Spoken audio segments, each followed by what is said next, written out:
సమ్మక్క తల్లికి తులాభారం అంటే చాలా ఇష్టము. అలాగే బెల్లంకైనా కొబ్బరికాయలకైనా పూజించటము, పసుపు కుంకుమ అడ్డంగా బొట్లు పెట్టటము ఈ సమ్మక్కకి సారక్కకి ఇదొక పద్ధతి. వెనుకటి నుండి వస్తున్న ఆనవాయితీ. ఏ దేవుడికైనా మనము బొట్లు గుండ్రగా పెడతాము కొబ్బరికాయకి, కానీ సమ్మక్కకి సారక్కకి మాత్రము ఇలా అడ్డంగా పెడతాము. ఇది అందరూ గోడకు పూజిస్తారు. నేనైతే చెక్కని తయారు చేయించుకొని చెక్కకు పూజించాను.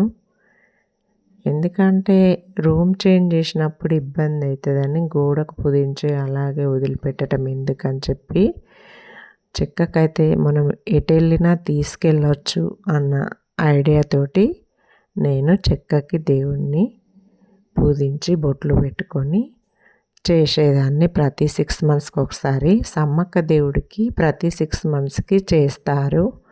రాఖీ పౌర్ణమి అప్పుడు చేస్తారు.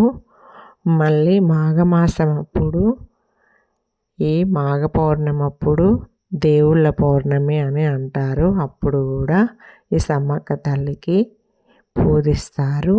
పూజించి కొబ్బరికాయ కొట్టి కోడిని కోస్తారు. జాతరలప్పుడు మాత్రం తులాభారం ఇచ్చి కొంతమంది మేకను కోస్తారు. తులాభారం బంగారం ఇచ్చిన తర్వాత, లేదంటే తులాభారం ఇచ్చేసి తల్లికి అలాగే మొక్కును చెల్లిస్తారు. జై సమ్మక్క, జై సారక్క.